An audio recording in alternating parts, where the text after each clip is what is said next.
కౌన్సిలర్లందరూ ఆఫీసర్లందరూ కూడా 11 నెలల్లో ఈ భవనం పూర్తి చేసుకున్నామంటే మీ అందరూ కృషివర్ధన చేసుకున్నాం. చాలా సంతోషం.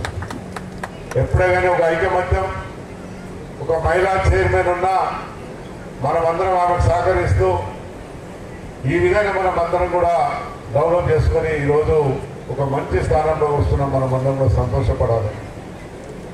ఈ 5 సంవత్సరాల్లో మనమందరం కూడా చూసినాం. 4 మాటలు నన్ను గెలిపించినారు. 4 మాటలు కూడా మనం ఎంత డెవలప్ చేసుకున్నాం మీ అందరూ కూడా తెలుసు.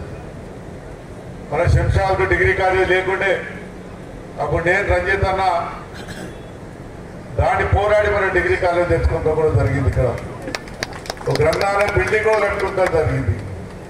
మొన్ననే సీఎం గారితో మాట్లాడి మాకు జూనియర్ కాలేజ్ కావాలని చెప్తే ఇస్తానని చెప్పి సీఎం గారు కూడా చెప్పినారు. మా ఏరియాలో నిజంగా చూస్తున్నాం. డెవలప్మెంట్లో మనం ఎక్కడ కూడా ఎంత పోలేదు. కానీ మన దురదృష్టం ఒకటే డెవలప్మెంట్ జీవో ఉండదు. ఆ డెవలప్మెంట్ జీవో మనకు లేదు. మన ముఖ్యమంత్రి చేతుంటే ఎప్పుడో తీసేవాళ్ళం. కానీ మన ముఖ్యమంత్రి తీయనిక లేదది.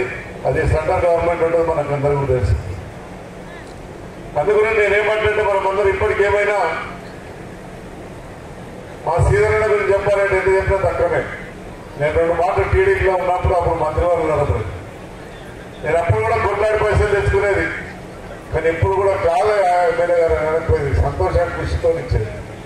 కానీ ఇప్పుడు మన మంత్రివారు కావడం నాకు గొప్ప అదృష్టం అనుకుంటా. ఎప్పుడైనా కొట్లాడి చేసుకోవడానికి దమ్ము మనకున్నది. మనకు అందరి సహకారం ఉంటుంది. ఎందుకంటే జిల్లా మంత్రి మనకు సంతోషంగా ఉంటే